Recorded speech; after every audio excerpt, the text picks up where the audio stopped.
Hello and welcome to another episode of Earth911's Sustainability in Your Ear, the podcast conversation with a changemaker working to accelerate the transition to a sustainable carbon-neutral society. I'm your host, Mitch Ratcliffe. Just a few decades ago, satellite imagery was available only to a few governments on the planet. But as of September 2021, 7,941 mostly privately operated satellites were in orbit around the Earth, and thousands are being launched each year. We're familiar with the Hubble and James Webb Space Telescopes that are exploring the universe, but most of these satellites are pointed back at the planet to send signals or pictures and other data to people and companies. Just as computing has accelerated scientific discoveries about how our world works, the flood of information from satellites will increase our understanding of the planet, its environment, and ecosystems. Our guest today is Thomas VanMatre, Vice President of Global Business Development at Satellogic, a geospatial analytics company that has launched 26 low Earth orbiting satellites to date and will expand to more than 200 satellites by 2025 in order to, as they describe it, democratize access to high-resolution images and analytics. We'll find out more about what that means for companies and individuals. Satellogic developed microsatellites that are less than 2 feet wide and just under 3 feet tall to reduce the cost of building and launching them. Today, the majority of satellites are small and purpose-built for specific uses. Satellogic offers climate data and imagery that can be used to analyze climate change as it happens, monitor land use, invasive species, identify illegal activities, as well as track wildfires, extreme weather, and other climate-related threats. Because Satellogic can refresh images on a location up to 5 times a day, its imaging can track events in real time. You can find out more about Satellogic at satellogic.com. Satellogic is spelled with 2 L's, satellogic.com. Welcome to the show, Thomas. How are you doing today? Doing well. Thank you. You're in Zurich. Thanks for calling in early. Well, actually, it's early in the morning where I am, later in the day where you are. You have a global business. It's interesting that you're running all over the planet to conduct it. What are you doing in Zurich? Yeah, so meeting clients. Our business is focused on both the enterprise side and also on the government side. So we serve both client bases. So. Yep, here in Zurich, meeting the usual suspects, as they say. Well, what kind of information does a company or a government working to both understand climate change and try to address it get from Satellogic? Well, I'd say that with the latest conversations we've been having, not necessarily around climate change, but more along the lines of like asset management around the world. A company like Satellogic, with as many assets that we have on orbit, we're able to do global scale asset monitoring. So whether that's real estate or properties or insurance or agriculture, if you've got assets on a global scale, we're able to serve that client base. So you can capture still images up to a minute of live video and several times a day. And you have multispectral and hyperspectral imaging. What does that allow you to spot? For instance, can you see a methane emission from a rogue petrochemical facility or melting peat moss in the Arctic on the images? Right. So not to get too technical, but sure. Within our spectral range on our hyperspectral sensor, we're able to detect various different vegetative indices. Mm-hmm. So crop health, vegetative stress. We're able to do some biomass analysis. We're able to understand some of the moisture content in the soil and things of that nature. I also read about the fact that you can assess the capacity of a solar park installation, which I found fascinating because normally I would think you would the productivity of the system would be dependent on the type of device, the type of panel. Is the resolution so good with your satellite that you can identify what types of panel is in use in order to do that assessment? That's correct. Yeah. So we're sub-meter resolution. So anything below a meter or 70 centimeters, if there's 2 objects apart from each other that are 70 centimeters apart, we can distinguish that difference. So you literally can look at and inventory a solar park and then come up with a projected amount of energy that it would produce on a daily basis. That's amazing. Yeah, correct. And so yeah, there has to be some other knowns that go along with that. But yes, from the imagery side and from the analysis of the imagery, that's correct. Well, this idea of data as a service, which is the way that you present what you offer, is really interesting. And a lot more companies are thinking about how to use data to do forward-looking planning, something we have not been particularly good at as a species so far. What are some of the surprising problems that you can address using your satellite systems? Oh, that's a good question. Some of the surprising things, I think, I think we're just starting to scratch the surface on what hyperspectral data can do. It's relatively a new and unique and novel capability. It's been around for a while, but in terms of, I like to say, it's incumbent upon the industry to make the scientific scalable and to make the abstract more knowable, right? More approachable. Mm-hmm. So I think with hyperspectral data, what we're going to see in the next several years are people to really be able to derive some deep insights about what's going on around the Earth.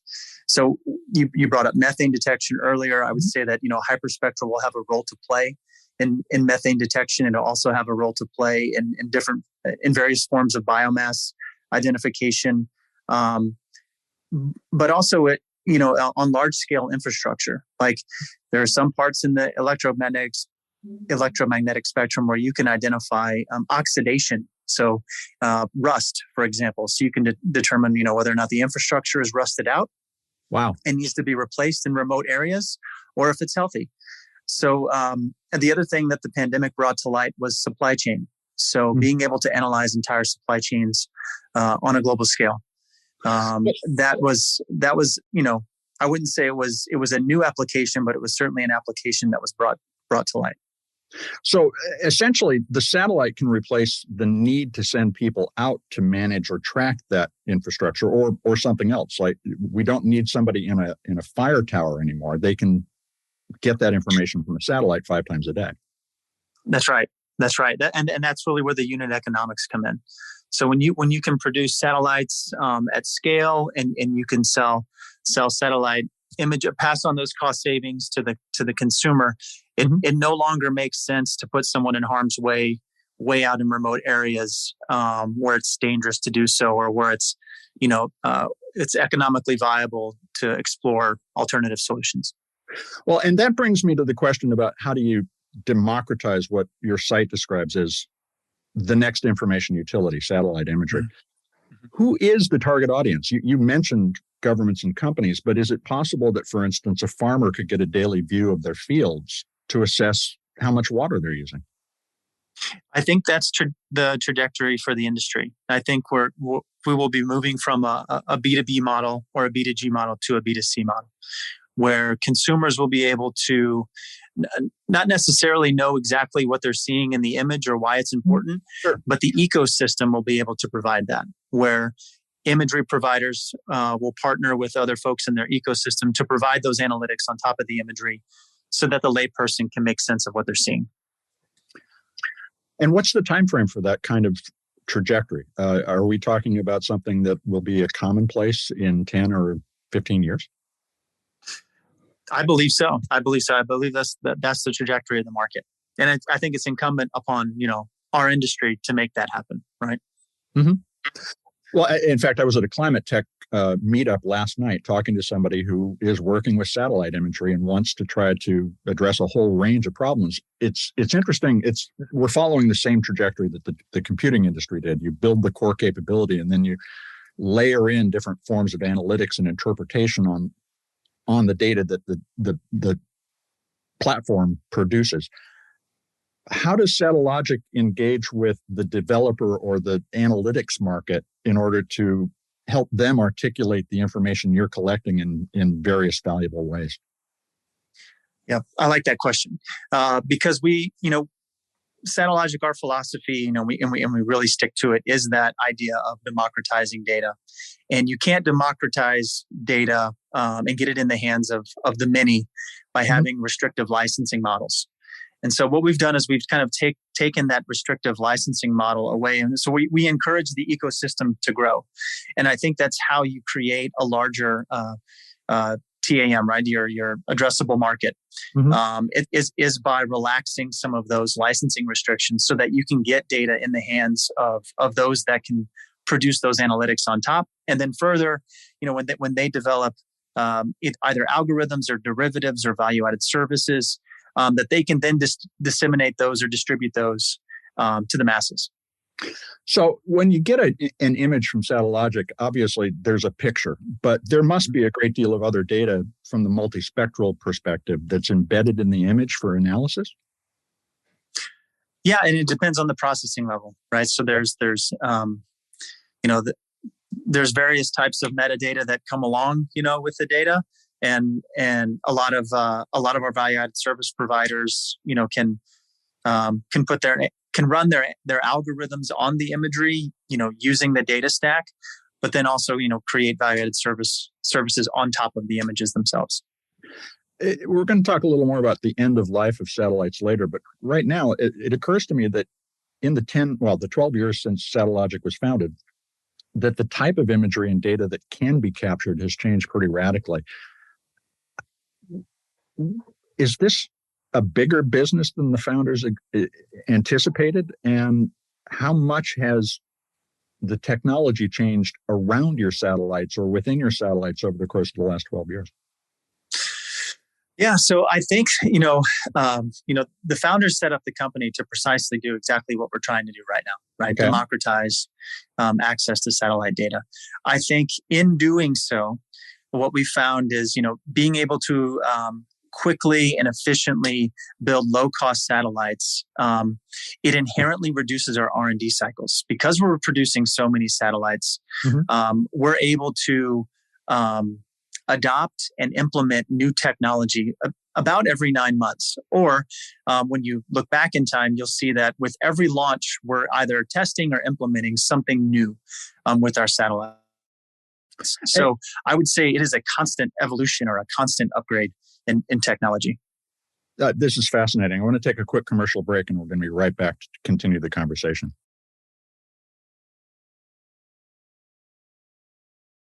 We're back to continue the discussion with Thomas VanMatre of Satellogic, a geospatial analytics company that will have more than 200 satellites in low Earth orbit by 2025. Now, you have a software platform, the Aleph platform, where you can go in and select images and download the information. What's it cost to get started, and what's involved in using that? Do you create a library of images and data that you tap into on an ongoing basis, or you just download and then go do the information, do what you will with the information? Sure. Yeah. So Aleph will be launching later this year. It'll be another platform where users can come in, and at our particular price points, we believe this is will be the B2C type model where you log in, the pricing is transparent, you find a place on the Earth that you want to download or stream, you select that, and then you can pull that data down. You can also, another interesting part is you can also place tasking orders through the platform. So you can actually task our satellites, task the constellation to take images for you. What's the lead time on that kind of thing? Can I get that same day, or does it require some positioning or other kinds of management that takes a couple of days to do? Yeah, it's all dependent on what the user needs. So if the user needs just a minimally produced, quick turnaround image, that could be an intraday delivery.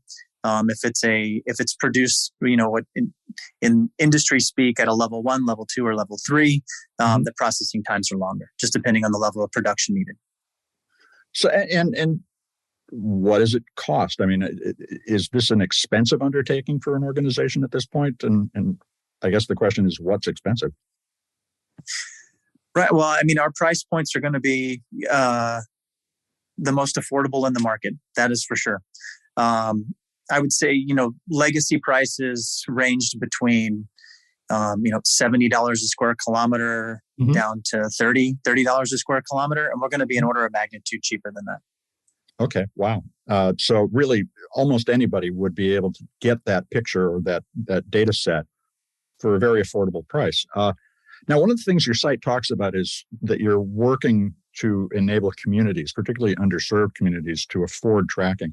Are you setting up programs or collaborating with governments or philanthropic organizations in order to make available this kind of information so that a community in the Amazon could identify illegal logging nearby, or even within the United States, track zoning violations?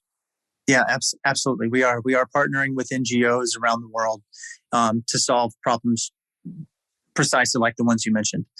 In addition, you may have read about our agreement with the Albanian government. One of the things that the Albanian government was suffering from was the inability to collect taxes on illegal construction, right? And those tax dollars then couldn't be fed into building up the country's infrastructure. So one of the main drivers behind Albania's, signing up for our Constellation as a service was to do precisely that, to identify places of illegal construction or illegal construction activity at scale for the benefit of the government. Now, the other thing I want to talk about is a whole set of questions around the environmental impact of satellites. And the first is, we have a lot of satellites orbiting now that are not even in use anymore, a lot of space junk. As you're planning a launch, do you factor in end-of-life practices to reduce the amount of stuff in orbit? And what happens to a satellite when you retire it? Yeah, I think all of that is factored in. I would defer on, to our head of mission and operations as to the technical specifics and how to deorbit a satellite. But it's my understanding, right, that once the satellites enter the end of life, is that they're deorbited in the safest way possible, and that they essentially incinerate upon deorbit. And because of the size, that's a practical and relatively assured outcome. You can burn up a satellite intentionally just by putting it on the wrong trajectory into the atmosphere. So you're thinking that you don't leave it up there. It is no. Yeah, no. There is a dedicated deorbit plan. Okay. Now the other thing is, when you launch a satellite, the fuel involved is one of the sources of CO2 emissions, or at least could be. What are the environmental impacts of launching a satellite or manufacturing a satellite? Obviously, there's rare earths and various things involved in the technology, but what's the footprint of one of these things?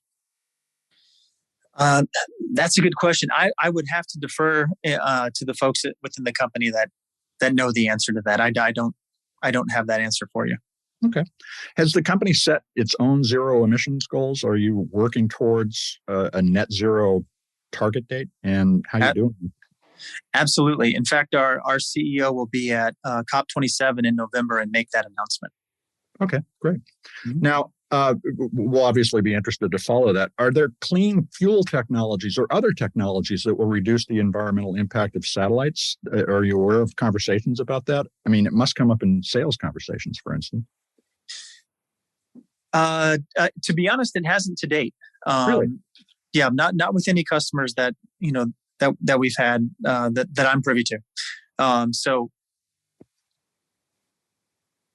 I really can't I can't speak to that. We honestly have not fielded a question around that yet. Does the company make an effort to raise the issue with potential clients as a benefit? The fact that you are thinking proactively about preventing the growth of space junk, for instance, is that at all part of the messaging that you're doing as a company? Well, I can't say much because it's not public, but our CEO will make that announcement at COP27 about our emissions targets and our plan for net zero. Now, turning back to the kind of growth of this industry that we've been talking about, I read that the company had started off and thought it would never really need more than 20 employees, and yet now has more than 400 working all over the world. Is the satellite and Earth orbiting data business going to lead to an explosion in employment and around interpreting and using satellite-generated data, the way that we've seen computing explode into society and touching every aspect of it? When we understand the planet to the extent that you guys can enable, how does this change and what kinds of jobs emerge out of that? Yeah, I think we really have seen, an explosion, particularly in the geospatial information science, so the GIS realm, and in earth sciences. I think when you look at a lot of the aerospace hubs, you're seeing them become geospatial and aerospace hubs, like the Front Range in Colorado, the Toulouse Aerospace Valley, Adelaide in Australia. You're seeing this entire ecosystem start to spring up, and it's not just the downstream applications where people are, coming up with new and novel algorithms or for everything from data management, data collection, space operations management, but upstream as well. So the supply chain is growing as the industry grows, the supply chain goes, and I think there's just been truly an explosion of startups and companies and incubators around the planet, both in the upstream and the downstream. So a lot of what I'm hearing, it's reminiscent of the open source software movement. You have created something that you can't do everything with. I mean, it's full of potential, and by making the information more widely available, democratizing it, we potentially could rediscover our planet.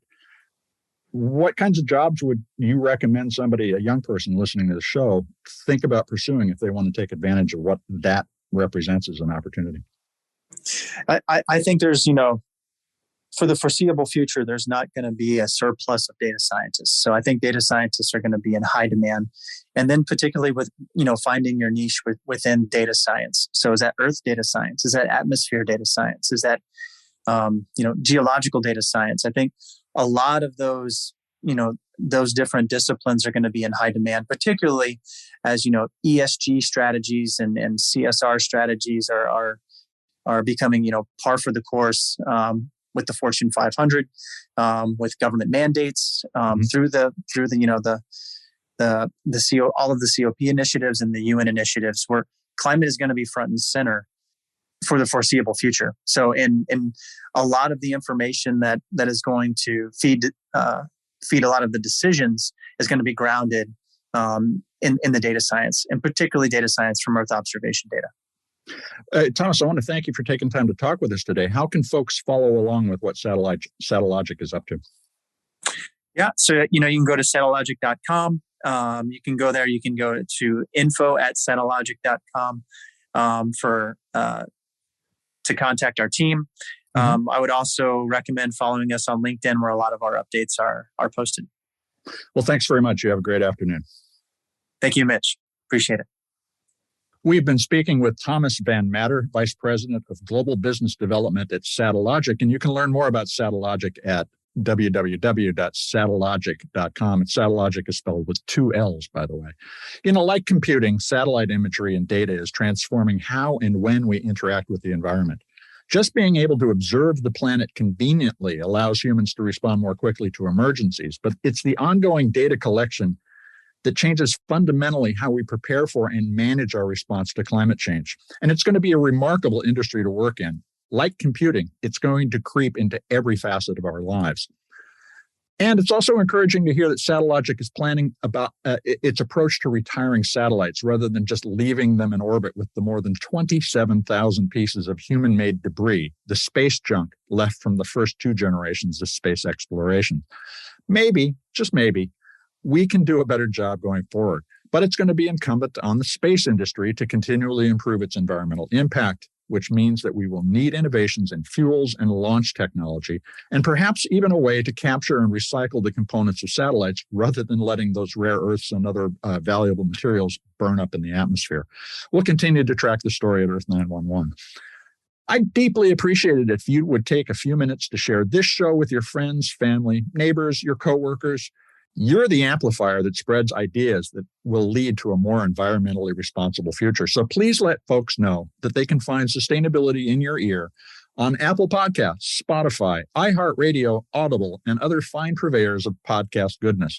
I really will appreciate your support. Thank you. I'm Mitch Ratcliffe. We'll be back with another innovator interview soon. In the meantime, folks, take care of yourself, take care of one another, and let's all take care of this beautiful planet of ours. Have a green day.